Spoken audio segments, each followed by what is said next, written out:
জেনে কিরদাওয়াতের জাগায় ইশারা আমি তাকে দেগি দুআয়ে মদিনা सल्ले अला रसूलिना सल्ले अला मुहम्मद सल्ले अला नबीना सल्ले अला मुहम्मद আমরা মদিনাতে যাব আজ না হয় তো কাল যাব আমরা মদিনাতে যাব আজ नहीं तो कल যাব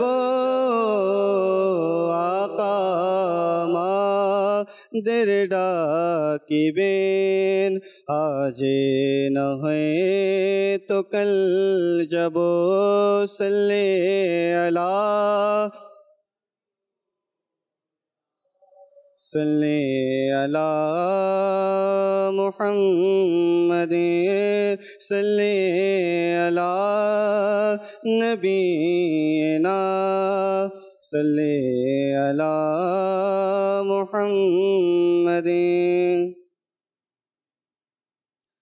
ডাকে আমার সারা তুমি দাও হে প্রিয় নবী রোজা পাকে তুমি ডেকে নাও হে প্রিয় নবী নবী ডাকে আমার সারা তুমি দাও হে প্রিয় নবী নবী রোজা পাকে তুমি ডেকে নাও হে প্রিয় নবী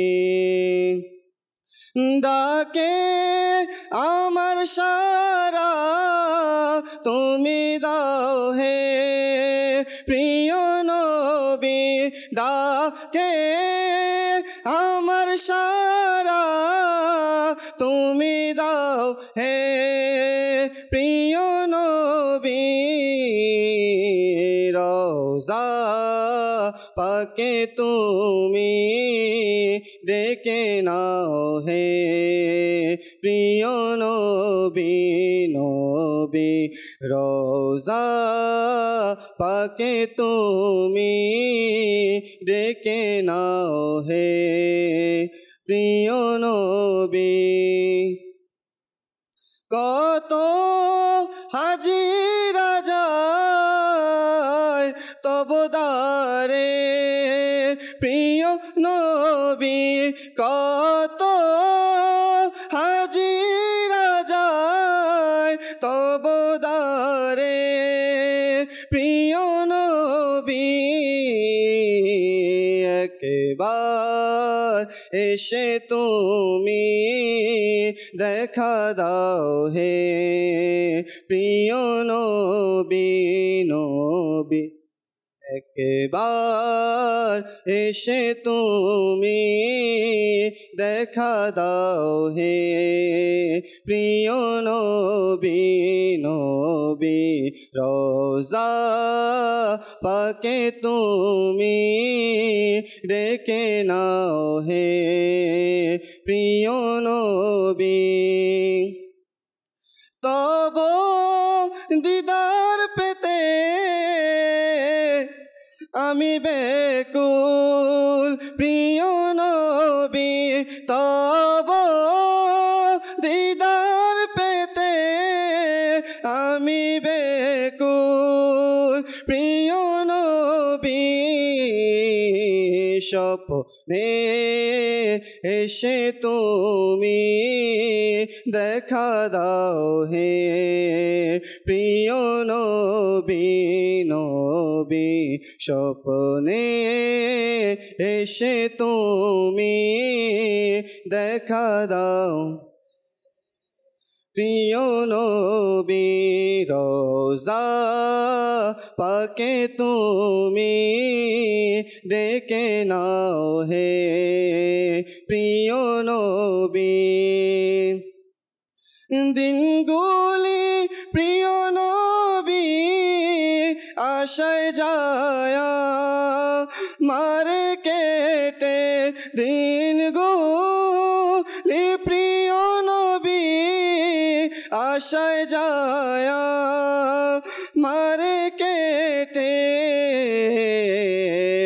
অপে কোমানামি ডেকে নাও হে প্রিয় নবী নবী অপে কোমানামি ডেকে নাও হে প্রিয় নবী নবী রোজা পাকে তুমি ডেকে নাও হে শত শত পাপে রোবজারো হেছে শিরে শত শত পাপে বোজারো সে যে শিরে ডেকে গুনামার মুছে দাও হে প্রিয় নবী নবী ডেকে গুনাহ আমার হে প্রিয় নবী নবী রোজা পাকে তুমি ডেকে নাও হে প্রিয় নবী আপন করো আমায় মদিনায় ডেকে নবী আপন করে নম দিনায় ডেকে ও গো নবী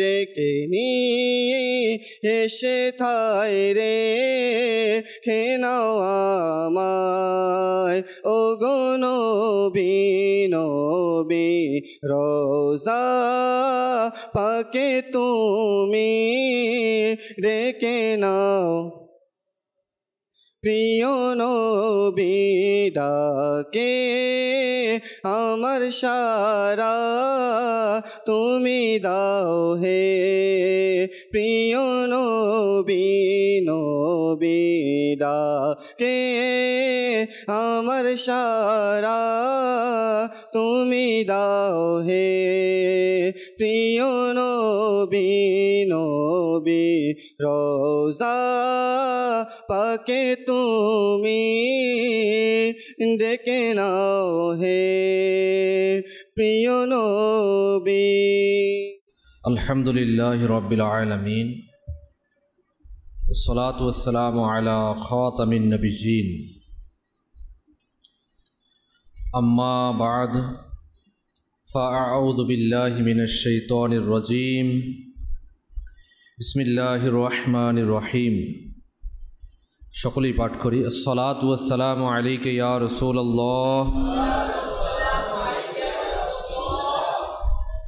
وعلى آلك وأصحابك يا حبيب الله الصلاة والسلام عليك يا نبي الله وعلى آلك وأصحابك يا نور الله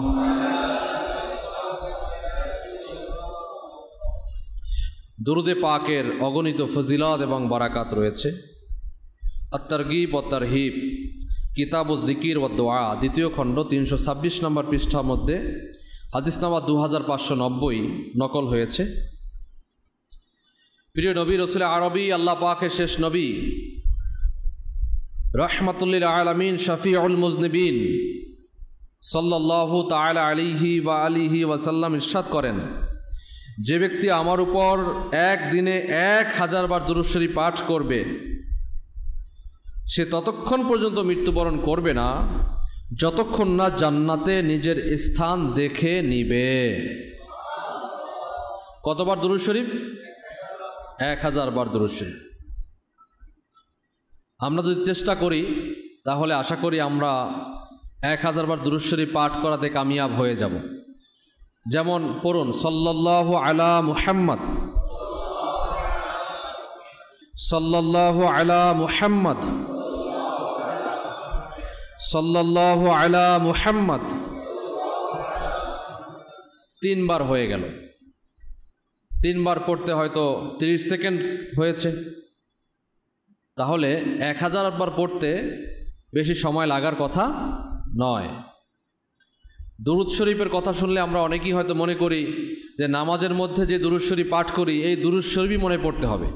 ওটাও একটা দুরূদ শরীফ, যদি পড়তে পারেন মারহাবা, কিন্তু ওটা পড়তে তো অনেক সময় ব্যয় হবে। হয়তো আপনি ধৈর্য হারা হয়ে যাবেন, একদিন পড়লে আরেক দিন আর পড়তে মন চাইবে না। এজন্য ওলামায়ে কেরামগণ বলেন, ছোট দুরূদ শরীফ আপনি যদি কন্টিনিউ করেন, যখন দুরূদ শরীফের প্রতি একটা মহাব্বত সৃষ্টি হয়ে যাবে তখন আপনি বড় দুরূদ শরীফও পড়তে পারবেন। বুঝতে পেরেছেন? তো এজন্য আমরা প্রথমে ছোট দুরূদ শরীফ সাল্লাল্লাহু আলা মুহাম্মদ, সাল্লাল্লাহু আলা মুহাম্মদ, সাল্লাল্লাহু আলা মুহাম্মদ তাসবিহ নিয়ে আমরা পাঠ করতে থাকি। তাসবিহ নিয়ে ডিজিটাল তাসবিহ রয়েছে, আপনি চাইলে মাকতাবাতুল মদিনা থেকে নিয়ে এটা হাতে রেখে পাঠ করতে থাকুন। কাজের সময় আপনি হাঁটতেছেন, পড়তেছেন। আল্লাহ পাক আমাদেরকে তৌফিক দান করুন, আমিন। আসুন বারাকাতের নিয়ত একবার দুরূদ শরীফ পাঠ করি। সাল্লু আলাল হাবিব সাল্লাল্লাহু তাআলা আলা মুহাম্মদ সাল্লাল্লাহু তাআলা আলাইহি ওয়া আলিহি ওয়াসাল্লাম। সালাতান ওয়া সালামান আলাইকা ইয়া সাইয়্যিদি ইয়া রাসূলুল্লাহ সাল্লাল্লাহু আলাইহি ওয়াসাল্লাম। জামে সগীরের মধ্যে এসেছে, প্রিয় নবী সাল্লাল্লাহু আলাইহি ওয়াসাল্লাম ইরশাদ করেন, সত্য নিয়ত সবচেয়ে উত্তম আমল। প্রতিটি ভালো কাজের পূর্বে ভালো ভালো নিয়ত করে নেওয়া উচিত, কেননা ভালো নিয়ত বান্দাকে জান্নাতে প্রবেশ করিয়ে দেয়। আসুন বয়ান শোনার পূর্বেও ভালো ভালো নিয়ত করে নিন। যেমন নিয়ত করুন ইলমে দ্বীন শেখার জন্য সম্পূর্ণ বয়ান শুনব,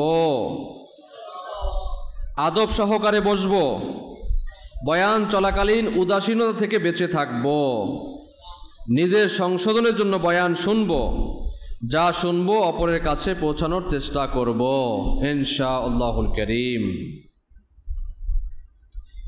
প্রিয় ইসলামী ভাইয়েরা, পিতামাতার খিদমত করা অনেক বড় সৌভাগ্যের ব্যাপার। সবার ভাগ্যে জোটে না যে পিতামাতা খিদমত করবে। কিছু লোক মা বাবার খিদমত ও বারাকাত থেকে অনেক দূরে সরে যায়। তারা এই বিষয়টি বুঝতেই পারে না যে তারা কত বড় সত্তা, পিতামাতা কত বড় সত্তা।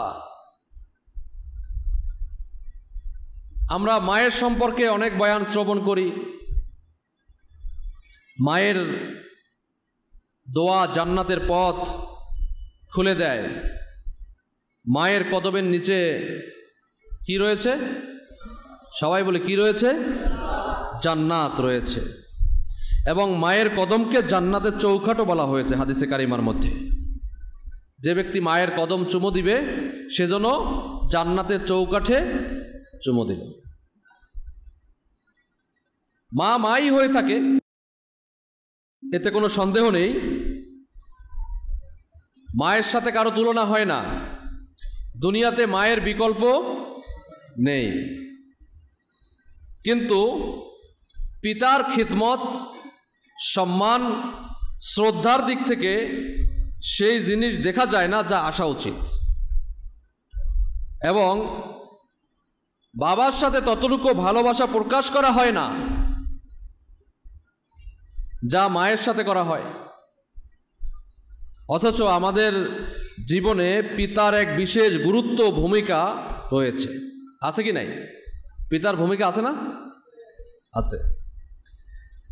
তো আজকের ইনশাআল্লাহুল কারীম পিতার মর্যাদা কি রয়েছে, পিতার কোনো ফজিলত আছে কি নাই, এ সম্পর্কে আমরা আজকের বয়ান শুনবো ইনশাআল্লাহ। গভীর মনোযোগ দিব যাতে করে আমরা গুরুত্ব অনুধাবন করতে পারি। প্রিয় ইসলামী ভাইয়েরা, আমাদের স্মরণ রাখতে হবে পিতা সেই ছায়াদার বৃক্ষ যে নিজের উপরে রোদ গ্রহণ করে আর সন্তানদেরকে কি দেয়? ছায়া দেয়। দিন রাত কাজ করে যাতে সন্তানেরা ভালোভাবে খেতে পারে, পড়তে পারে, লেখাপড়া করতে পারে, কিন্তু আমরা টের পাই না। পিতা নিজের ইচ্ছা ত্যাগ করে আমাদের খাওয়ায়, আমাদের আবদার পূরণ করে। সন্তান যখন বাজারে গিয়ে আবদার করে যে আব্বু এটা নিব, আব্বু ওটা নিব, পকেটে টাকা নেই, তারপরেও সন্তানের জেদ দেখে, জেদ করেছে, সন্তানের ভালোবাসায় পড়ে নিজের উপর যে বাজেট ছিল, নিজের নাস্তার টাকা ছিল, নিজের খাবারের টাকা ছিল, নিজের গাড়ি ভাড়া ছিল, নাস্তার টাকা বাদ দিয়ে গাড়ি ভাড়া হেঁটে যাব না, এগুলো কথা চিন্তা করে সেই সন্তানের ইচ্ছা পূরণ করে, ঠিক কিনা? সাধারণত আমরা যখন রোদ এরিয়া যাবেন, যারা মক্কা মদিনা সফর করেছেন, তো তায়েফের দিকে যখন যাবেন, সেদিকে মরুভূমি আর মরুভূমি, তায়েফের ময়দান, কোথাও যদি লাইট পোস্ট থাকে তার নিচে একটু ছায়া, মনে হয় এখানেই একটু দাঁড়াই, অথবা কোনো গাছ থাকে মনে হয় এখানেই একটু দাঁড়াই। আমাদের বাংলাদেশে তো অ্যাভেলেবেল গাছ, অ্যাভেলেবেল ছায়া, কিন্তু সেখানে অ্যাভেলেবেল ছায়া নাই। তো যেখানে গাছ থাকে সেই গাছের ছায়া যখন আমরা থাকি, তখন দেখবেন যে গাছ তো আমাদের ছায়া দেয়, কিন্তু গাছের উপরে যে রোদ পড়ে সেই গাছ আমাদের সেই রোদ সহ্য করে আমাদেরকে ছায়া দেয়, সেই গরম সহ্য করে আমাদেরকে ঠান্ডা দেয়। আর এটাই হচ্ছে পিতার অবস্থা, যে সে নিজে বিপদ সহ্য করে আর নিজের সন্তান ও পরিবারের সদস্যদের নিয়ামতে ভরপুর রাখে। পিতা আল্লাহ পাকের পক্ষ থেকে অনেক বড় নিয়ামত, অনেক বড় নিয়ামত। পিতাই সন্তানকে আঙ্গুল ধরে হাঁটতে শিখায়। পিতা সবসময় চায় যে আমার সন্তান উন্নতি করুক। কেউ উন্নতি করলে সাধারণ মানুষ তাকে হিংসা করে, আর পিতা সেই ব্যক্তি, সেই সত্তা যে সন্তান উন্নতি করলে পিতার বুক প্রশস্ত হয়ে যায়। পিতা নিজে দুঃখ সহ্য করে, কিন্তু নিজের সন্তানদেরকে দুঃখী হতে দেয় না। সন্তান হতাশাগ্রস্ত হয়ে গেলে বা কোনো মুসিবতে পড়ে গেলে পিতাই তার সাহস বাড়ায়, আর এই পিতাই কঠিন মুহূর্তে সাহস জোগানোর বাক্য বলে, বেটা টেনশন নিও না, আমি আছি তো, পেরেশান হয়েও না, ঘাবড়িও না, দুঃখ করো না, আমি আছি তো। এই বাক্যগুলি একজন পিতার মুখ থেকেই বের হয়। সন্তানের টেনশন দূর করছে, অথচ এমন পরিস্থিতিতে পিতা নিজেও ঘাবড়ে যান, তিনিও টেনশনে থাকেন, কিন্তু ঘরে কারো কাছে প্রকাশ করেন না। পিতা প্রকাশ করেন না, যে আমি প্রকাশ করলে তো নিজেই যদি ভেঙে পড়ে, তো তখন অন্যের অবস্থা কি হবে। আল্লাহু আকবার। তিনি মনে করেন আমি তো আছি, আমি টেনশন সহ্য করে নিব। তারপর কখনো কোথাও থেকে ঋণ নেয়, সেই ঋণ নিয়ে সন্তানকে উদ্ধার করে, সন্তানকে বাঁচায়, সন্তানের মুখে হাসি ফোটায়। কখনো কারো দরজায় তো কখনো কারো দরজায় নাড়ে, শুধুমাত্র এই জন্য যে আমার সন্তানরা যেন খুশি থাকে, আমার ঘরের লোকেরা যেন পেরেশান না হয়। পিতা নিজে আগুনের ফুলকির উপর দিয়ে হাঁটে, কিন্তু নিজের সন্তানদের উপর কোনো আঁচ আসতে দেয় না। এর নামই হচ্ছে বাবা, এর নামই হচ্ছে পিতা। আল্লাহু আকবার। তারপর জীবন এমন এক চৌরাস্তা এনে দাঁড় করায় যে যখন সন্তান যুবক হয়ে যায়, সন্তান বড় হয়ে যায়, আর পিতা কি হয়ে যায়? বৃদ্ধ হয়ে যায়, কোমর ভেঙে যায়, শরীরে শক্তি থাকে না, হাঁটার শক্তি থাকে না। আগে পিতা সন্তানের আঙ্গুল ধরে তাকে হাঁটাতো, এখন জীবনের এই প্রান্তে সে পিতা নিজের যুবক সন্তানের হাত ও তার সাহায্যের আকাঙ্ক্ষা করে। আগে পিতা সন্তানকে সামলাতেন, তার খিদমত করতেন, তাকে উঠাতেন, তাকে বসাতেন, তাকে হাঁটাতেন। কাজ না থাকলেও শুধু সন্তানের মন ভালানোর জন্য, সন্তানকে খুশি করার জন্য বাজারে নিয়ে যেতেন, হাঁটতে যেতেন। সারাদিন কাজ করে বাসায় আসলো, একটু মনে চায় কোমরটা সোজা করি বিছানায়, কিন্তু না, সন্তান বলে বাবা চলো, বাবা চলো। এই সন্তানের মুখে হাসি ফোটানোর জন্য সন্তানকে হাত ধরে বাইরে নিয়ে যায় ঘোরার জন্য। এখন সময়ের স্রোত বদলে গেছে, এখন সন্তানের পালা, সে পিতার খিদমত করবে। স্মরণ রাখবেন, যদি আমরা সারা জীবনও মা বাবার খিদমত করি, তবু তাদের অনুগ্রহ, তাদের প্রতিদান আমরা দিতে পারবো না।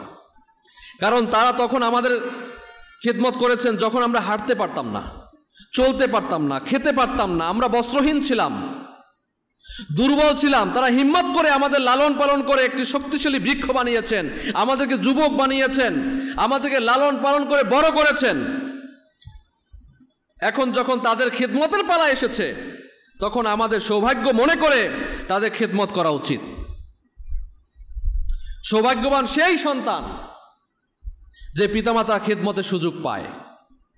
অন্যথায় অনেক পিতামাতা এমন হয় যারা খিদমতের সুযোগই দেন না, আমাদের খিদমত করতে করতে দুনিয়া থেকে চলে যান।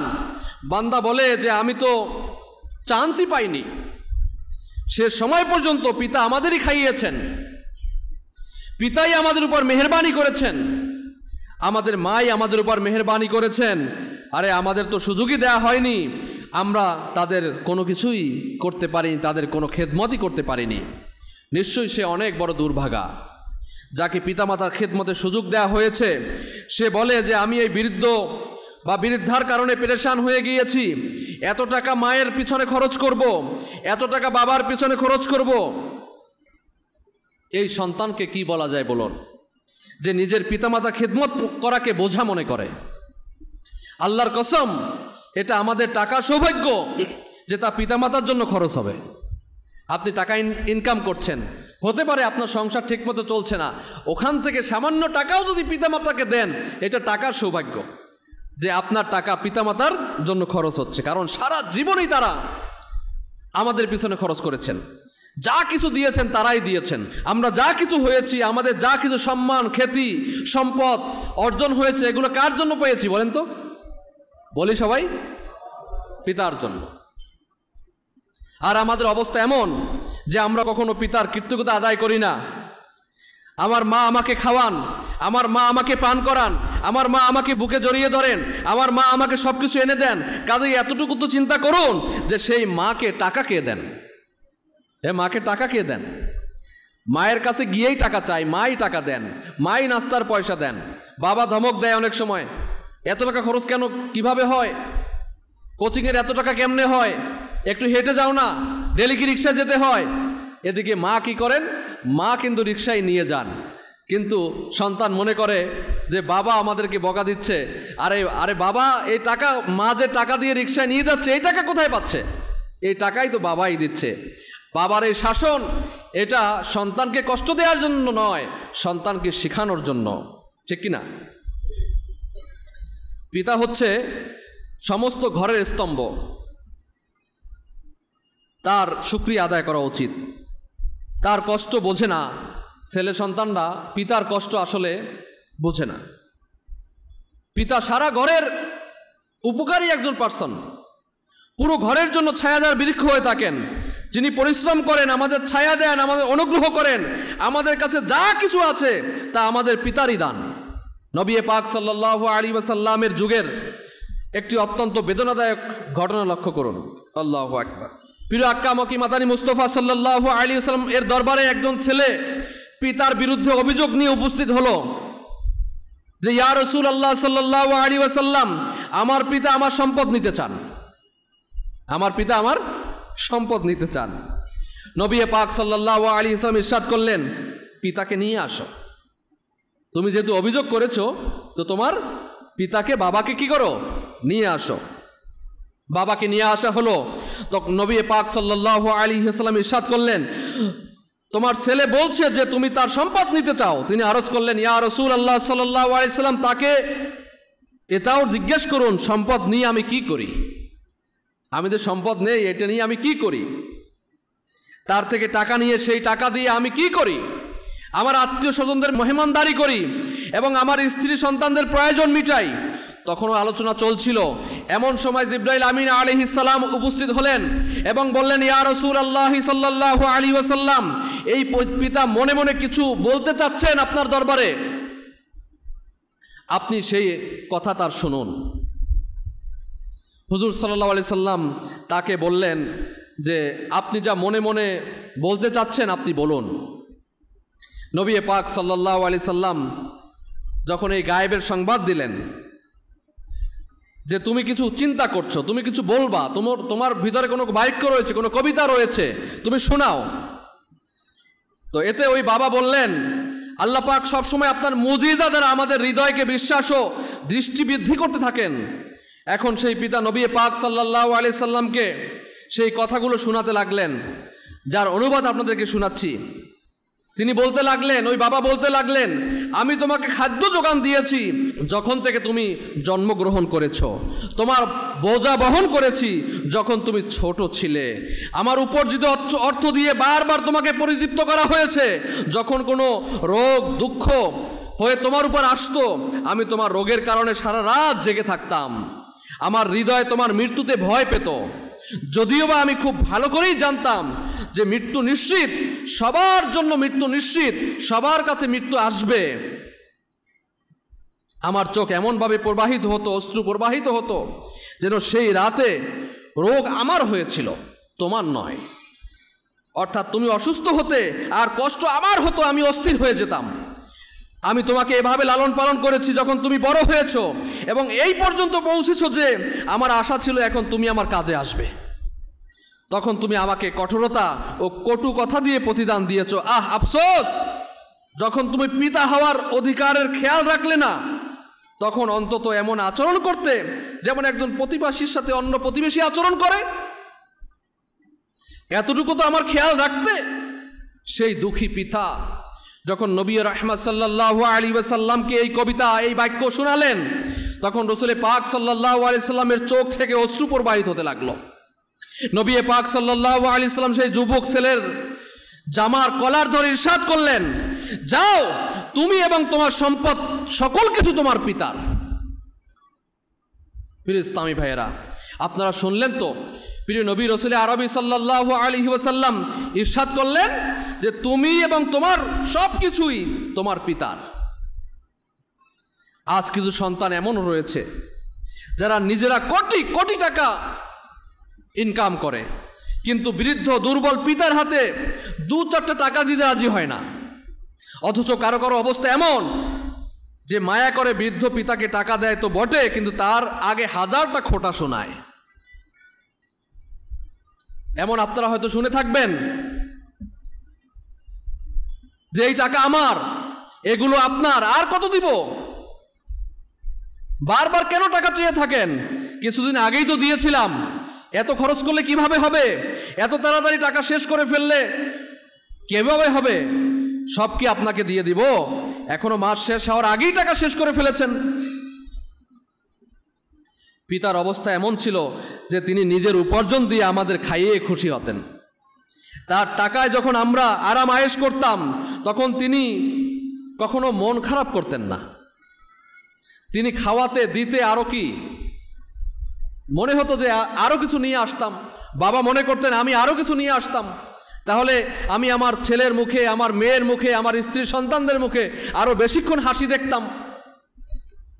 তিনি আমাদের খাওয়ানোর সময় কখনো বলেননি যে আমাকে বাড়ি বিক্রি করতে হবে, তিনি নিজের গ্রাস থামিয়ে আমাদের মুখে তুলে দিতেন।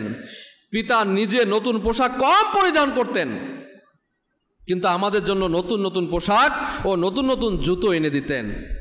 আমরা চাইতাম আমাদের পিতা যা চাইতাম তাই পূরণ করে দিতেন। আমরা কি কখনো ভেবেছি যে আমাদের পিতা নিজের জন্য কবে কিছু কিনেছেন? কখনো বলেছেন যে এই জুতাটা আমার বাজারে দেখে পছন্দ হয়েছে, আমি আমার নিজের জন্য কিনেছি? না না, সে তো সন্তানের জন্য নিয়ে আসে, মেয়ের জন্য নিয়ে আসে, ছেলের জন্য নিয়ে আসে, স্ত্রীর জন্য নিয়ে আসে। মা বাবা অসাধারণ সত্তা, তারা নিজের জন্য নয়, নিজের সন্তানের জন্য বাঁচেন। এবং যখন সন্তান বড় হয়ে মা বাবার সাথে বেয়াদবি ও খারাপ আচরণ করে, মনে কষ্ট দেয়, তখন এতে মা বাবার মন কতটা কষ্ট পায় আপনি নিজে চিন্তাও করতে পারবেন না। কিতাবগুলোতে পিতার আদব সম্পর্কে এই পর্যন্ত লেখা রয়েছে, তাফসিরে দুররে মনসুরের মধ্যে এসেছে যে সন্তান পিতার সামনে এমনভাবে থাকবে যেমন একজন গোলাম তার মালিকের সামনে থাকে। চিন্তা করে দেখুন, আজকের কি এরকম হয় আমাদের সমাজে? এখন তো পিতা সে চেয়ে থাকে সন্তানের দিকে, আমাকে 2 টাকা দিবে, 2 টাকা দিয়ে আমি বাজারে যাব, 1 কাপ চা খাবো, আরেকজনকে খাওয়াতে গেলে কষ্ট হয়, নিজের ইনকাম নাই তো। এখন পিতা যখন ছেলেকে কোনো আদেশ করে তখন ছেলে লাব্বাইক বলবে, এটা পিতার প্রতি সন্তানের হক এবং আদব। আজ পরিস্থিতি এমন হয়ে গেছে যে সন্তান পিতা হয়েছে আর পিতা গোলাম হয়েছে। এখন পিতা বলেন যে বেটা কিছু টাকা দরকার, ছেলে অস্বীকার বলে যে আমার কাছে টাকা নেই। পিতা বলে বেটা এদিকে আসো, একটু কাজ আছে, তখন ছেলে উত্তর দেয় আমার কাছে আসার সময় নেই। আল্লাহু আকবার। হাদিসে পাকের মধ্যে রয়েছে আল্লাহ পাক চাইলে সমস্ত গুনাহের শাস্তি কিয়ামতের জন্য উঠিয়ে রাখেন, কিন্তু মা বাবার অবাধ্যতার শাস্তি দুনিয়াতেই জীবন্ত অবস্থায় দিয়ে দেন। যে ব্যক্তি মা বাবার অবাধ্য হবে তার শাস্তি দুনিয়াতেই পেতে হবে, দুনিয়াতেই তাকে শাস্তি প্রদান করা হবে। মা বাবার অবাধ্যতার পরিণতি এই হয় যে তার নিজের সন্তানেরা তার অবাধ্য করে। একটি প্রসিদ্ধ ঘটনা হলো যে এক যুবকের বিবাহ হলো, তার পিতা বৃদ্ধ ছিলেন, তার এমন একটা রোগ ছিল তিনি কাশতেন। কিছু বৃদ্ধ বাবাজিরা কাশে না, ব্রনকাইটিস হয়ে থাকে, অনেকে টিবি হয়ে থাকে, অসুস্থ অবস্থায় কাশতে থাকেন। তার স্ত্রী বলল যে এই বৃদ্ধকে বাড়ি থেকে বের করে দাও। ছেলে যেহেতু স্ত্রীর গোলাম ছিল, সে তার পিতাকে নিয়ে গেল যে কোথাও বিরান ভূমিতে ফেলে আসবে। পিতা বললেন বেটা ঠান্ডায় আমাকে কোথায় ফেলে দিতে যাচ্ছ, আমাকে একটা কম্বল তো দাও। তার সাথে তার ছোট ছেলেও ছিল, অর্থাৎ তার নাতিও ছিল। সে তার দাদাজানকে বলল দাদাজান আমি আপনার জন্য কম্বল আনছি, আপনি অপেক্ষা করুন। যখন সেই বাচ্চাটি কম্বল আনতে গেল, অবাধ্য ছেলে যখন দেখলো যে কম্বলটি মাঝখান থেকে কাটা, কম্বলটি কি মাঝখান থেকে কাটা, ওই ছেলে অর্থাৎ অবাধ্য ছেলের ছেলে ওই পিতার নাতি কম্বলকে অর্ধেক করে তার কাছে নিয়ে আসলো। তখন সেই অবাধ্য ছেলের তার ছেলেকে বলল তুমি অর্ধেক কম্বল কেন নিয়ে আসলে? সে বলল অর্ধেক আমার দাদাভাইয়ের জন্য এসেছি, আর অর্ধেক আপনার জন্য রেখেছি, আপনি যখন বৃদ্ধ হবেন আপনাকে তো ওখানে নিয়ে যেতে হবে। সেই অবাধ্য ছেলের চোখের পানি এসে গেল। সে বুঝতে পারলো যে আজকে আমি আমার পিতার সাথে যা করতে যাচ্ছি কালকে আমার সন্তানও আমার সাথে সেটাই করবে। মনে রাখবেন কামা তাদিন উতুদান, যেমন কর্ম তেমন ফল। আপনি যা করবেন দুনিয়াতে, যার সাথে যা করবেন সেই ফল আপনাকে ভোগ করতে হবে। যেমন কর্ম তেমন ফল। বর্ণিত আছে একজন ছেলে তার পিতার উপর বিরক্ত হয়ে তাকে গাড়িতে বসালো, পরিকল্পনা করলো যে অমুক নদীর ধারে পৌঁছে যাব এবং ধাক্কা দিয়ে নদীর মধ্যে ফেলে দিব। যখন সে তার পিতাকে নিয়ে সেই শহরের সেতুর উপর পৌঁছলো, তখন তার পিতা বুঝতে পারলেন এবং বললেন বেটা এখানে নয়, একটু সামনে নিয়ে ওখান থেকে আমাকে ধাক্কা দাও। তখন ছেলে বলল এটা আপনি কি বলছেন?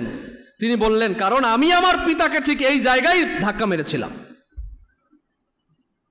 আজকে তুমি আমার সাথে যা করতে যাচ্ছ আমি আমার পিতার সাথে এটাই করেছিলাম, যার প্রতিদান আমি পাচ্ছি।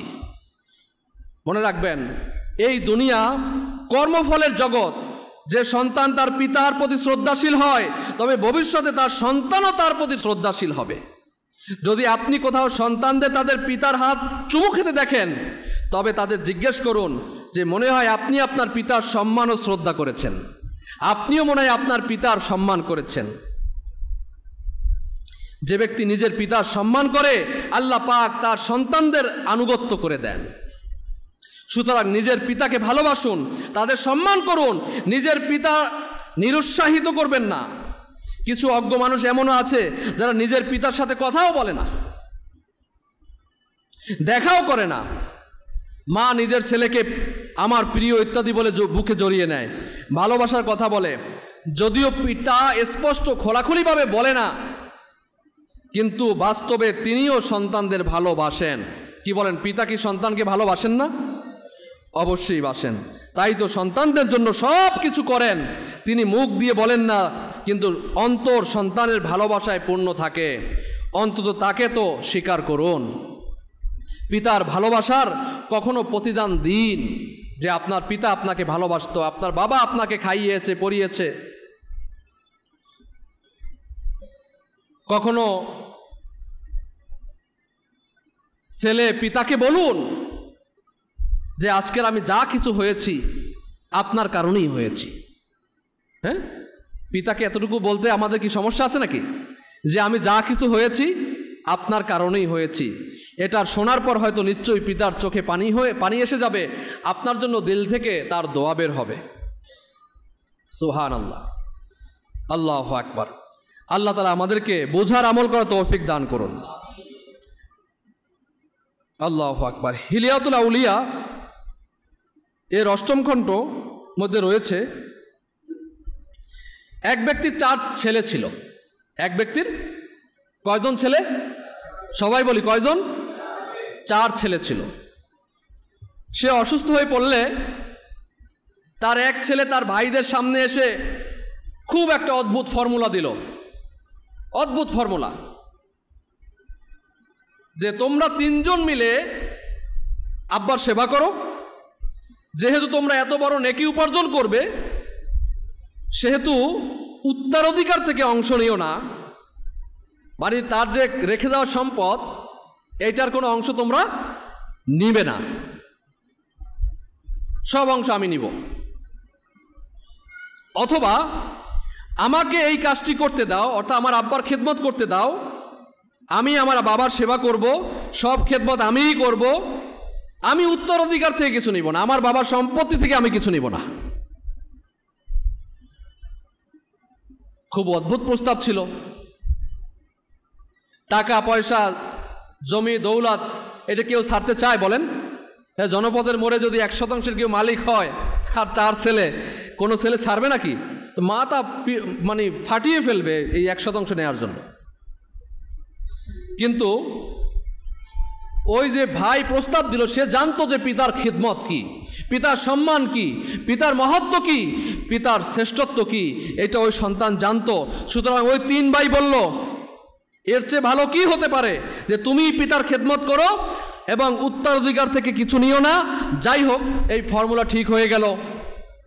আর সেই ভাই তার পিতার খেদমত করতে লাগলো যতক্ষণ না পিতা ইন্তেকাল করেন।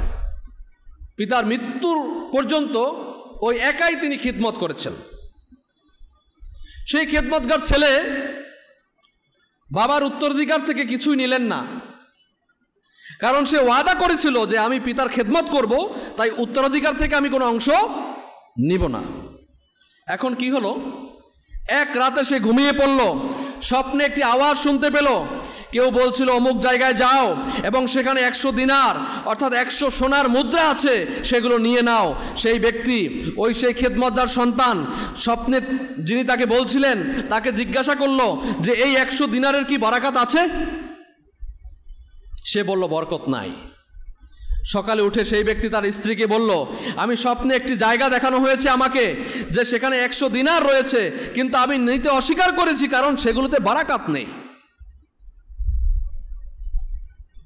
স্ত্রী বলল, অদ্ভুত লোক, একদিকে এর আগে পিতার উত্তরাধিকার যা ছিল তা আপনি নেননি, ছেড়ে দিলে, সেখান থেকে কিছু নিলে না, এখন আবার 100 দিনার পাচ্ছিলে সেটাও ছেড়ে দিলে, কেমন অদ্ভুত লোক,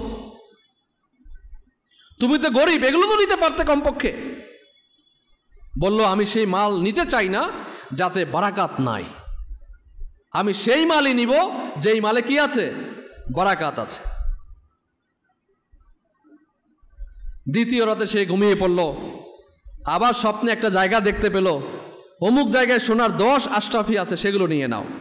সে বলল, সেগুলোতে কি বারাকাত আছে? স্বপ্নে বলা হলো যে সেগুলোতে বারাকাত নাই। আবার সকালবেলা স্ত্রীকে বলল যে আজ রাতে তো আমি 10 আশরাফি 10 স্বর্ণ মুদ্রার পাইছিলাম, কিন্তু এগুলোতে বরকত নাই, এগুলো আমি কি রিফিউজ করে দিয়েছি। স্ত্রী আবার বলল, আরে অদ্ভুত লোক, এরকম লোক তো আমি কম দেখলাম। প্রথমে 100 দিনার ছিল, সেখান থেকে কম হতে হতে 10 দিনারে নেমে এসেছে। 10টা তো নিতে পারতে। সে বলল, বারাকাত নেই যেই কাজে আমি সেই কাজে নেই। বারাকাত নেই যেই কাজে, বলিস, বারাকাত নেই যেই কাজে সেই কাজে নেই। তৃতীয় রাতে ঘুমিয়ে পড়ল। আবার স্বপ্নে একটি জায়গা দেখানো হলো যে সেখানে একটি দিনার আছে, সেটা নিয়ে নাও। জিজ্ঞাসা করলো, এটাতে কি বারাকাত আছে? স্বপ্নে বলা হলো, জি, এর মধ্যে বারাকাত আছে। সুতরাং সেই ব্যক্তি সকালে উঠে সেই জায়গায় গেল, সেখান থেকে একটি দিনার তুলে আনলো। এরপর সেই দিনার দিয়ে ঘরের লোকদের জন্য 2টি মাছ কিনলো। যে অনেক দিন ধরে মাছ খাওয়া হয় না, ঘরের সবাই কি এই মাছকে পরিতৃপ্ত হবে, খুশি হবে। যখন ঘরে এলো, 2টি মাছের পেট কাটলো, তখন সেই 2টি মাছের পেট থেকে একটি করে মুক্তা বের হলো, এবং এগুলো খুবই ইউনিক ছিল, স্পেশাল ছিল। তো এগুলো সে নিজের কাছে রাখলো। তো সেদিনই বাদশাহ ফরমান জারি করলো যে আমার এই রং ও এই ডিজাইনের মুক্তা দরকার। বাদশাহের প্রতিনিধিরা শহরের সমস্ত জুয়েলার্সের দোকানে বিভিন্ন জায়গায় খোঁজ লাগালেন, কোথাও এই মুক্তা পাওয়া গেল না। শেষ পর্যন্ত জানা গেল যে অমুক মহল্লা একজন লোক আছে যার কাছে মাছের পেট থেকে এমন একটি মুক্তা বের হয়েছে যা লোকেরা আগে দেখেনি। লোকেরা খুঁজতে খুঁজতে তার দরজায় পৌঁছল। মুক্তা থেকে বলল, বাদশাহ ঠিক এইরকমই মুক্তা চাচ্ছিলেন। যখন বাদশাকে সেই মুক্তা দেখানো হলো, তখন তিনি বললেন, হ্যাঁ, এটাই সেই মুক্তা। এখন এই মুক্তার দাম জিজ্ঞাসা করা হলো। যেহেতু আগের যুগে গাধা ঘোড়ার পিঠে মাল দেয়া হতো, তাই সেই ব্যক্তি 30টি খচ্চর, অর্থাৎ 30টি খচ্চরে সোনা ভর্তি এটার মাল দাবি করলো। তো বাদশাহ 30টি খচ্চরের উপর সোনার বস্তা দিয়ে তার কাছ থেকে মুক্তা কিনে নিলেন। 1 দিনারে বারাকাতে কত সম্পদ হয়ে গেল। এবং সেটা এখন পর্যন্ত শুধু একটা মুক্তা বিক্রি করলো, আরও একটা কিন্তু আছে। বাদশাহ মুক্তাটি নিয়ে এই কাজের যে বিশেষজ্ঞ ছিল তার কাছে দিল।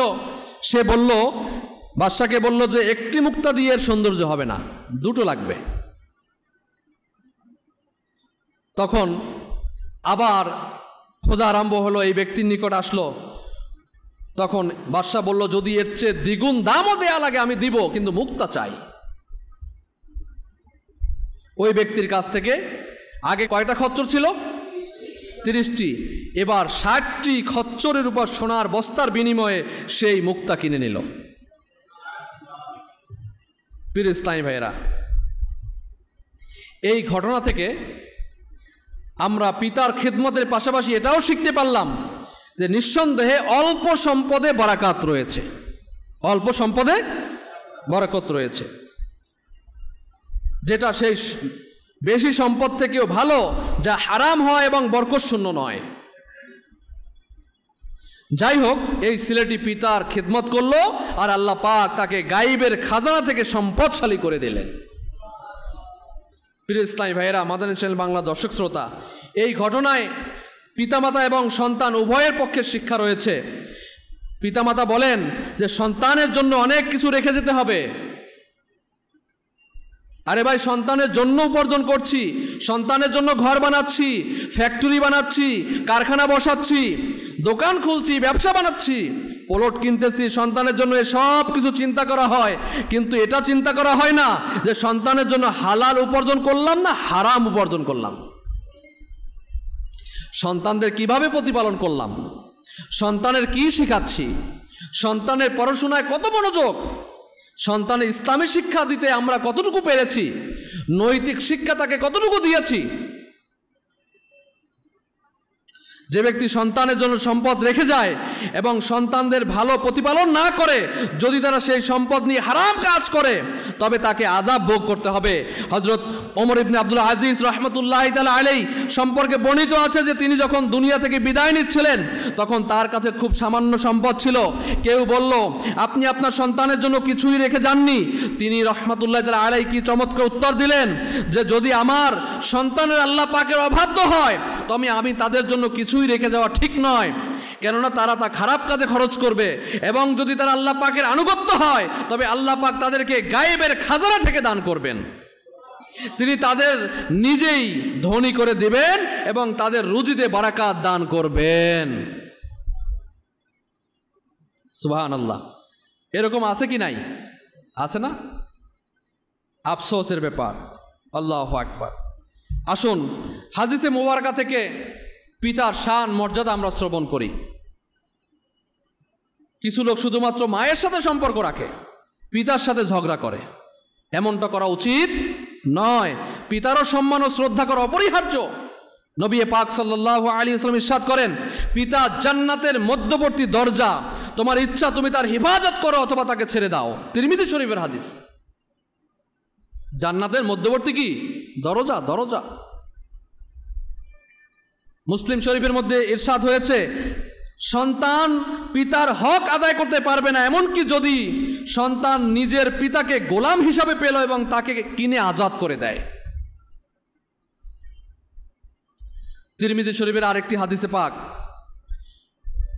ইরশাদ করেছেন প্রিয় নবী সাল্লাল্লাহু আলাইহি ওয়াসাল্লাম, আল্লাহ পাকের সন্তুষ্টি পিতার সন্তুষ্টিতে এবং আল্লাহ পাকের অসন্তুষ্টি পিতার অসন্তুষ্টিতে নিহিত।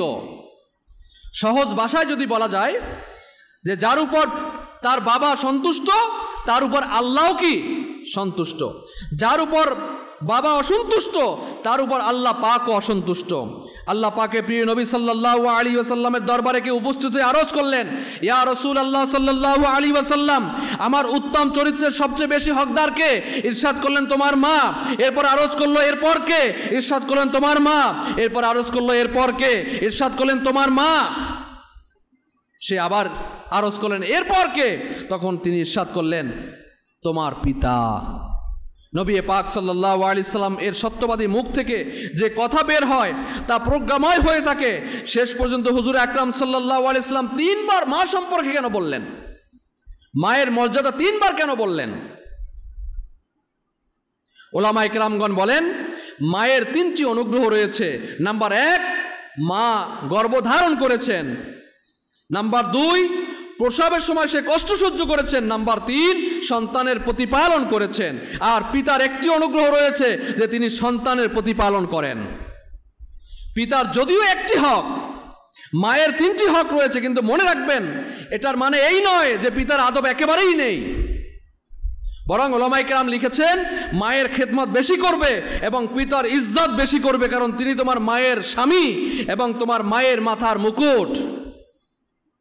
সাইদি আলা হযরত ইমামে আহলে সুন্নাত ইমাম আহমদ রাজা খান আলাইহি রহমাতুর রহমান বলেন, যদি পিতামাতার মধ্যে ঝগড়া লাগে, এটা খুব গুরুত্বপূর্ণ জিনিস। যারা নওজোয়ান রয়েছি আমরা মাদানী চ্যানেলে আমরা দেখতে পাচ্ছি, যারা যদি পিতামাতার মধ্যে ঝগড়া লেগে যায়, তবে ছেলে মেয়ে কখনো পিতার যেন পক্ষ না নেয়, পক্ষ নিয়ে মায়ের সাথে যেন ঝগড়া না করে, আবার মায়ের পক্ষ হয়ে পিতার সাথে যেন ঝগড়া না করে। সেখানেও আদবের আঁচল ধরে রাখা অপরিহার্য, অর্থাৎ মিডল পয়েন্টে থাকবে। আমাদের সমাজে তো এখন ছোটকাল থেকেই বাবা কিছু করলেই মা সন্তানকে বাবা বিদ্বেষী শিখায়, আবার বাবার কাছে থাকলে মা বিদ্বেষী শিখায়। না, মায়েরও যেমন হক রয়েছে বাবারও তেমন হক রয়েছে। স্বামী স্ত্রীর মাঝে ঝগড়া যদি হয়ে যায়, যদি আলাদা হয়ে যায়, তাহলে মায়ের সম্মান বাবার সম্মান ইকুয়াল করতে হবে। আপনাকে বুঝে শুনে মা বাবার সাথে সম্পর্ক রাখতে হবে। অনেক সময় আছে সমাজের মধ্যে আমাদের পিতা খোঁজখবর রাখেন না অথবা মা খোঁজখবর রাখেন না, কষ্ট থাকতে পারে, কিন্তু সেটার জবাব আল্লাহ পাকের নিকট আপনার বাবা দিবে আপনার ব্যাপারে, যে আপনার বাবা আপনার ভরণ পোষণ দেয়নি, আপনার বাবা আপনার জন্য কোনো কিছু করেনি, আপনার বাবা আপনাকে সঠিকভাবে লালন পালন করেননি, এর জবাব দিয়ে কে করবেন? আপনার বাবা করবেন। এজন্য আপনি আপনার বাবার অসম্মান করবেন, আপনার বাবার ভরণ পোষণ দিবেন না? না। তদ্রূপ মা যদি আপনার সমস্যা কোনো কিছু করে, তা মা জবাবদিহি করবে আল্লাহ পাকের নিকট। আপনি মাকে অবজ্ঞা করা যাবে না। মা বাবা যদি অমুসলিমও হয় তাহলে তবুও তার খেদমত করতে হবে, তার সাথে ভালো আচরণ করতে হবে। এটাই ইসলাম আমাদেরকে শিক্ষা দেয়। এজন্য আমার ইসলামী ভাইয়েরা, আমাদের পিতামাতার প্রতি শ্রদ্ধাশীল হতে হবে। 4 সন্তান, বড় ছেলে সে পিতামাতাকে দেখে না, মেজো ছেলে দেখে না, ছোট ছেলে ছোট্ট একটু চাকরি করে, পিতামাতা তার কাছেই খায়। কেন ভাই? আর যে 3 জন আছে তাদের কি কর্তব্য নেই? কর্তব্য আছে কি নেই? তারপরও মা বাবা বলে আসলে ওদেরই হয় না, ওরা দিবে কেমনে? তো ছোট ছেলের হয় কিভাবে? ছোট ছেলের হয় কিভাবে? বুঝতে পেরেছেন কথা? তো বড় যারা রয়েছেন, যারা দিচ্ছেন না, আমি তাদেরকে বলবো তারাও দিন। আপনার খরচ থেকে বাঁচিয়ে আপনি পিতামাতাকে খেদমত করুন। ইনশাল্লাহ এর মধ্যে ছোট ভাইয়ের যেমন বারাকাত হচ্ছে, আপনার পরিবারের মধ্যে বারাকাত হবে, আপনার ইনকামের মধ্যে বারাকাত হবে। সবার দেওয়া উচিত। যারা মেয়েরা আছেন তাদেরও পিতামাতার প্রতি খেদমত আপনাদেরও রয়েছে, আপনাদেরও খেদমত করা উচিত। শুধু ভাইরাই খেদমত করবে না, আপনি কেন মেহরুম হবেন? আপনিও খেদমত করুন। আপনাকে আল্লাহ পাক যা দিয়েছেন ওটা দিয়েই আপনি খেদমত করুন। আল্লাহ পাক আমাদেরকে তৌফিক দান করুন। সাল্লু আলাল হাবিব সাল্লাল্লাহু তাআলা আলা মুহাম্মদ সাল্লাল্লাহু আলাইহি ওয়াসাল্লাম। মনে রাখবেন, মা বাবা দুজনেই সম্মানীয় সত্তা, দুজনেই আদব ও সম্মান করুন, তাদের দিকে ভালোবাসাপূর্ণ দৃষ্টিতে দেখুন। বর্ণিত রয়েছে যে যদি পিতামাতার দিকে ভালোবাসার দৃষ্টিতে তাকায়, আল্লাহ পাক তার প্রতিটি দৃষ্টির বিনিময়ে একটি মকবুল হজের সওয়াব লিখে দেন। ঘরে আপনার মকবুল হজের সওয়াব, আপনি 7 লাখ 8 লাখ 10 লাখ টাকা খরচ করে হজ করতে যান, কবুল হইল কি হইল না আপনি জানেন না। যদি হজ ফরজ হয় আপনাকে হজ করতে হবে, কিন্তু ওইটা আমি বলতেছি না। কিন্তু আপনি ঘরের মধ্যে দৈনিক তো আপনি মা বাবার দিকে শুভ দৃষ্টি দিয়ে মকবুল হজের সওয়াব তো নেন। কারা কারা নিব? ইনশাল্লাহ, ইনশাআল্লাহ। আল্লাহ পাক আমাদেরকে তৌফিক দান করুন। এমন সন্তানের উপর আফসোস, আজকের সমাজের মধ্যে, আমাদের সমাজের মধ্যে এমন সন্তান হয়ে গেছে, মা বাবা সন্তানের সাথে কথা বলতে ভয় লাগে। আছে কি নাই? আসেনি? আসেনি? মা বাবা সন্তানের সাথে ভয় লাগে, মানে মেজাজ ঠিক আছে কিনা, তো ঠান্ডা হয়েছে কিনা, কেমনে বলবে, কিভাবে বলবে, এই চিন্তা মা বাবা সন্তানের সাথে কথা বলতে। এই ধরনের সন্তান কুলাঙ্গার সন্তান, কুলাঙ্গার সন্তান, হ্যাঁ, যার সাথে কথা বলতে পিতামাতা ভয় পাবে। কেন পিতামাতা ভয় পাবে? মা যেন সন্তানের সাথে কথা বলতে ভয় পান এই ভেবে যে মনে হয় আমার যে কোনো কথাই ঝগড়া করবে। বাবা কথা বলতে ভয় পান যে এই বুঝি আমাকে ধরবে। হওয়া উচিত ছিল মা বাবা যখন কোনো কথা বলবেন তখন লাব্বাইক, আমি হাজির, এগুলো বলে হাত বেঁধে মাথা নিচু করে তার মা বাবার কথা শুনবে। অথচ উল্টা হয়ে গেছে, আমাদের উল্টা হয়ে গেছে। মা বাবা তাকিয়ে থাকে যে আমার সন্তানের সাথে আমি মন খুলে দিল খুলে একটু কথা বলবো কখন। কিন্তু এই সন্তানের এত কাজের চাপ, এত কিছু সব সময় রয়েছে, পিতার মাতার কাছে বসে একটু কথা বলার সময় নাই। এটা করা যাবে না। আপনি দূর থেকে গেলে, আপনি কোথাও গেলে মায়ের সাথে বসেন, একটু কথা বলেন, একসাথে বসে খাবার খান, একসাথে বসে চা খান। কি ঔষধ খাচ্ছে আপনি, আজকে একটু ঔষধ ভেঙে দেন, তাকে পানিটা আগিয়ে দেন, মা বাবার একটু জামা কাপড় ধুয়ে দেন। যার পিতামাতা রয়েছে এই কাজগুলো করুন। একটু ছোট ছোট কাজ, এটা আপনার অনেক বড় হয়ে যাবে, কিন্তু আল্লাহ সন্তুষ্টির জন্য করুন। আল্লাহ পাকের হুকুম পিতামাতা আদব করা, এই জন্য আপনি করুন। ইনশাল্লাহ এর বরাকাত আপনি পাবেন ইনশাল্লাহ। কমপক্ষে আপনার সন্তান দেখে এগুলো তো শিখবে। আর যাদের পিতামাতা ইন্তেকাল করেছেন কিন্তু আপনি অবাধ্য ছিলেন, পিতামাতার খেদমত করেননি, পিতামাতার সাথে খারাপ ব্যবহার করেছেন, পিতামাতা কষ্ট পেয়েছে, তাদের জন্য কিছু ফর্মুলা আছে, শুনবো ইনশাল্লাহ। ফর্মুলা আছে, তাদের জন্য কিছু ফর্মুলা আছে পিতামাতাকে রাজি করার। ইন্তেকাল করেছেন, এখনো ফর্মুলা রয়েছে। যার মা বাবা অসন্তুষ্টি অবস্থায় মারা গেছেন, তো সে তাদের জন্য প্রচুর পরিমাণে মাগফিরাতের দোয়া করবেন পিতামাতার জন্য। আল্লাহুম্মা রাব্বির হামহুমা কামা রাব্বায়ানি সগীরা। কেননা মৃত ব্যক্তির জন্য সবচেয়ে বড় উপহার হলো মাগফিরাতের দোয়া করা। তাদের পক্ষ থেকে প্রচুর পরিমাণে ইসালে সওয়াব করুন, দান করুন, খয়রাত করুন। আপনি জামিয়াতুল মদিনায় পিতামাতার জন্য কিছু দান করুন, মাদ্রাসাতুল মদিনাতে দান করুন। কোনো একজনকে আপনি মাদানী ইসলামীদেরকে পড়ার খরচ দিয়ে দেন, কোনো হাফেজ সাহেবের পড়ার খরচ দেন, আবার মা বাবার জন্য ইসালে সওয়াবের জন্য। ইনশাআল্লাহ তাআলা সন্তানের পক্ষ থেকে ধারাবাহিকভাবে এই নেকির উপহার যখন যাবে, আশা করা যায় মৃত পিতামাতা সন্তুষ্ট হয়ে যাবেন। রাসূলুল্লাহ সাল্লাল্লাহু আলাইহি ওয়াসাল্লাম ইরশাদ করেন, যার বাবা মা দুজনেই বা তাদের একজন ইন্তেকাল করেছেন এবং সে তাদের অবাধ্য ছিল, এখন যদি সে তাদের সব সময় ইস্তেগফার করতে থাকে তবে আল্লাহ পাক তাকে নেককারদের মধ্যে লিখে দেন। জামে সাগীর লিসুয়ুতির মধ্যে এসেছে, রাসূল পাক সাল্লাল্লাহু আলাইহি ওয়াসাল্লাম ইরশাদ করেন যে নিজের মা বাবা দুজনের বা একজনের কবর জিয়ারত করে এবং প্রতি জুমার দিন কবরের কাছে উপস্থিত হয়, আল্লাহ পাক তার গুনাহ ক্ষমা করে দিবেন এবং তার মা বাবার সাথে ভালো আচরণকারী হিসাবে লিখে দিবেন। আল্লাহ পাকের দরবারে দোয়া যেন আল্লাহ পাক আমাদেরকে আমাদের পিতা মাতার সাথে সৎ ব্যবহার করার তৌফিক দান করেন। আমরা ইনশাল্লাহ বাবার আদব করবো, ইনশাল্লাহ। কারা কারা করবো ইনশাল্লাহ। ইনশাল্লাহ যদি আমরা খারাপ আচরণ করেও ফেলি, মা বাবার কাছে মাপ চেয়ে নেই, ইনশাল্লাহ মা বাবা মাফ করে দিবে। মাপ চাই নেন,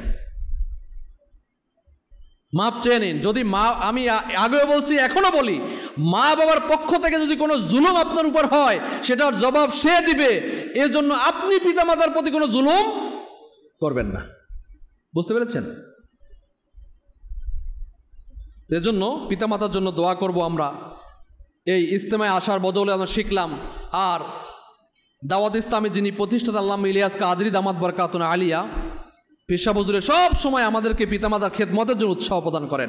এমনকি এটাও বলেন, যারা 12 মাসের সফররত থাকে মাদানী কাফেলার জন্য নিয়ত করে, যদি পিতামাতা অসুস্থ থাকে, এমনও শুনেছি যে আপনি কাফেলার সফর করিয়েন না, আপনার মায়ের খেদমত করেন, আপনার বাবার খেদমত করেন, এরকমও হুজুরে বলেন। এমন না যে আরে পিতামাতা আছেই তো কেউ খেদমত করে নিবে, তুমি চলে যাও, সফর করো না, পিতামাতার খেদমত আগে। বুঝতে পেরেছেন?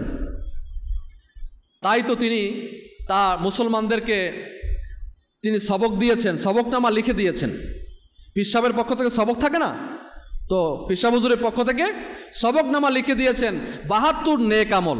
72টা নেক আমল উনি দিয়েছেন যে এই নেক আমলগুলো আপনি করতে থাকুন এবং নেককার হতে থাকুন। এর মধ্যে 56 নাম্বার একটি নেক আমল হচ্ছে যে আপনি কি আজ পিতামাতার আদব ও সম্মান করেছেন? হুজুরে প্রশ্ন করতেছেন, প্রশ্ন আকারে নেক আমল, যে আপনি কি আজ আপনার পিতামাতার আদব এবং সম্মান করেছেন? আচ্ছা বলেন তো, যদি কেউ ব্যক্তি এই নেক আমল রিসালা দেখে আর এই প্রশ্নটা যখন পড়বে, আপনি কি আজ পিতামাতার আদব সম্মান করেছেন, তখন তার মধ্যে একটু নাড়া দিবে কিনা? পিতামাতার কথা একটু হলে স্মরণ আসবে কিনা? কারণ সমাজে তো এখন পিতামাতা থেকে দূরে সরানোর লোক আছে, একত্র করার লোক নাই।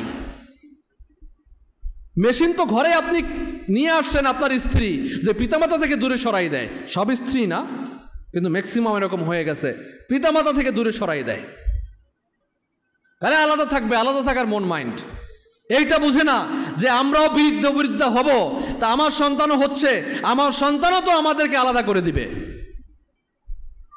এটা বুদ্ধিমান বুঝে না এগুলো। আল্লাহ পাক আমাদেরকে বোঝার এবং আমল করার তৌফিক দান করুন। এজন্য আমরা নেক আমল রিসালা নিব ইনশাআল্লাহ। কারা কারা নিব? নেক আমল রিসালা মাকতাবাতুল মদিনাতে পাওয়া যায় 5 টাকা হাদিয়া মাত্র। আমরা নিয়ে নিব, এই অনুযায়ী আমল করবো ইনশাআল্লাহ। আল্লাহ তাআলা আমাদেরকে তৌফিক দান করুন। প্রিয় ইসলামী ভাইয়েরা, আসুন বয়ান শেষ করার পূর্বে আমরা কিছু সুন্নত শিখি। ঘুম ও জাগরণের, শয়ন এবং জাগরণের আমরা কিছু সুন্নত শিখি। শাইখে তরিকত আমির আলী সুন্নাতের পুস্তিকা 101 মাদানী ফুল থেকে ঘুম এবং জাগরণের সুন্নাত ও আদব শ্রবণ করি। ঘুমানোর পূর্বে বিছানাকে ভালোভাবে ঝেড়ে নিন, যাতে কোনো ক্ষতিকর পোকামাকড় না থাকে। আপনি গেলেন আর ডাইরেক্ট শুয়ে পড়লেন না, ঝাড়াটা কি সুন্নাতে মুবারাকা। শয়ন করার আগে এই দোয়া পাঠ করুন, আল্লাহুম্মা বিসমিকা আমুতু ওয়া আহইয়া। হে আল্লাহ, আমি তোমার নামে মৃত্যুবরণ করছি এবং জীবিত হব। আসরের পরে ঘুমালে স্মরণ শক্তি কমে যায়, এজন্য আসরের পর ঘুমানো থেকে আমরা বিরত থাকবো। ছাত্র ভাইয়েরা অথবা আমাদের সন্তান যারা আছে, আসরের পর ঘুমানো থেকে বিরত রাখবো। দুপুরে কাইলুলা অর্থাৎ দুপুরে খাবার পরে একটু শয়ন করা মুস্তাহাব। আল্লামা মাওলানা মুফতি আমজাদ আলী আজমি রহমতুল্লাহ বলেন, এইটা তাদের জন্য যারা রাতে উঠে তাহাজ্জুদ পড়ে, রাত জেগে ইবাদত করে। দিনের শুরুতে কিংবা মাগরিব ও ইশার মধ্যবর্তী সময়ে ঘুমানো মাকরু। যারা দিনের শুরুতে অনেকে আমরা ঘুমিয়ে থাকি, ফজরের পরে আমরা ঘুমাই, অথবা মাগরিব এবং ঈশার মধ্যবর্তী সময় ঘুমাই, এই ঘুমানোটা কি? মাকরুহ। পবিত্র অবস্থায় ঘুমানো মুস্তাহাব এবং কিছুক্ষণ ডান পার্শ্ব হয়ে ডান হাত গালের নিচে রেখে কিবলামুখী হয়ে স্মরণ করুন, এরপর বাম পার্শ্ব হয়ে শয়ন করুন। আসুন দাওয়াত ইসলামী সাপ্তাহিক সুন্নত ইজতেমায় পঠিত দুরুদ এবং দুটি দোয়া আমরা পাঠ করি। হযরত সাইয়েদুনা আনাস রাদিয়াল্লাহু তাআলা আনহু থেকে বর্ণিত, নবী করিম রাউফুর রহিম সাল্লাল্লাহু আলাইহি ওয়াসাল্লাম ইরশাদ করেন, যে ব্যক্তি দুরূদ শরীফ পাঠ করবে, যদি সে দাঁড়ানো থাকে তবে বসার পূর্বে, আর যদি বসা থাকে দাঁড়ানোর পূর্বে, তার গুনাহ ক্ষমা করে দেয়া হবে। আসুন সবাই মিলে পাঠ করি, আল্লাহুম্মা সাল্লি আলা সাইয়্যিদিনা ওয়া মাওলানা মুহাম্মাদিন ওয়া আলা আলিহি ওয়া সাল্লিম। হযরত সৈয়দুনা আহমদ সাহাবী রহমতুল্লাহ তাআলা আলাইহি কতিপয় বুজুর্গর থেকে বর্ণনা করেন, এই দুরূদ শরীফ একবার পাঠ করলে 6 লক্ষ বার দুরূদ শরীফ পাঠ করার সওয়াব অর্জন হয়। আল্লাহুম্মা সাল্লি আলা সাইয়্যিদিনা মুহাম্মাদিন আদাদা মা ফি ইলমিল্লাহি সালাতান দাইমাতাম বিদাওয়ামি মুলকিল্লাহ। যে ব্যক্তি দুরূদ শরীফ পাঠ করবে তার উপর রহমতের 70টি দরজা খুলে দেয়া হয়। আসুন সবাই মিলে পড়ি, সাল্লাল্লাহু আলা মুহাম্মদ। একদিন এক ব্যক্তি আসলো, প্রিয় নবী সাল্লাল্লাহু আলাইহি ওয়াসাল্লাম তাকে নিজের এবং সিদ্দিক আকবর রাদিয়াল্লাহু আনহু এর মাঝখানে বসালেন। এতে সাহাবাই কেরাম আলাইহিম রিদওয়ানগণ আশ্চর্য হলেন যে সম্মানিত লোকটি কে। যখন তিনি চলে গেলেন তখন রাসূল পাক সাল্লাল্লাহু আলাইহি ওয়াসাল্লাম ইরশাদ করলেন, সে যখন আমার উপর দুরূদ শরীফ পাঠ করে তখন এভাবে পড়ে। আসুন আমরাও মিলে পড়ি, আল্লাহুম্মা সাল্লি আলা মুহাম্মাদিন কামা তুহিব্বু ওয়া তারদা লাহ। নবী করিম সাল্লাল্লাহু আলাইহি ওয়াসাল্লাম ইরশাদ করেন, যে ব্যক্তি এভাবে দুরূদ শরীফ পাঠ করবে তার জন্য আমার শাফাআত ওয়াজিব হয়ে যায়। আসুন সবাই মিলে পাঠ করি, আল্লাহুম্মা সাল্লি আলা মুহাম্মাদিন ওয়া আনজিলহু আল মাকআদা আল মুকাররাবা ইনদাকা ইয়াউমাল কিয়ামা। হযরত সাইয়েদুনা ইবনে আব্বাস রাদিয়াল্লাহু আনহুমা থেকে বর্ণিত, প্রিয় নবী সাল্লাল্লাহু আলাইহি ওয়াসাল্লাম ইরশাদ করেন, এই দোয়া পাঠকারীর জন্য 70 জন ফেরেশতা 1000 দিন পর্যন্ত নেকি সমূহ লিখতে থাকেন। জাযাল্লাহু আন্না মুহাম্মাদান মা হুয়া আহলু। প্রিয় নবী সাল্লাল্লাহু আলাইহি ওয়াসাল্লাম ইরশাদ করেন, যে ব্যক্তি দোয়া 3 বার পড়ে নিবে সেজন্য সবে কদর পেয়ে গেল। আসুন আমরা পড়ি, লা ইলাহা ইল্লাল্লাহু আল হালিমুল কারীম সুবহানাল্লাহি রাব্বিস সামাওয়াতি আস-সাবঈ ওয়া রাব্বিল আরশিল আযীম। লা ইলাহা ইল্লাল্লাহু আল হালিমুল কারীম সুবহানাল্লাহি রাব্বিস সামাওয়াতি আস-সাবঈ ওয়া রাব্বিল আরশিল আযীম। লা ইলাহা ইল্লাল্লাহু আল হালিমুল কারীম সুবহানাল্লাহি রাব্বিস সামাওয়াতি আস-সাবঈ ওয়া রাব্বিল আরশিল আযীম। সাল্লু আলাল হাবিব সাল্লাল্লাহু আলা মুহাম্মদ সাল্লাল্লাহু আলাইহি ওয়া আলিহি ওয়াসাল্লাম। আমরা জিকির করার পূর্বে বারবার দুরূদ শরীফ পাঠ করেন। الصلاة والسلام عليك يا رسول الله، الصلاة والسلام عليك يا حبيب الله، الصلاة والسلام عليك يا نبي الله، الصلاة والسلام عليك يا نور الله،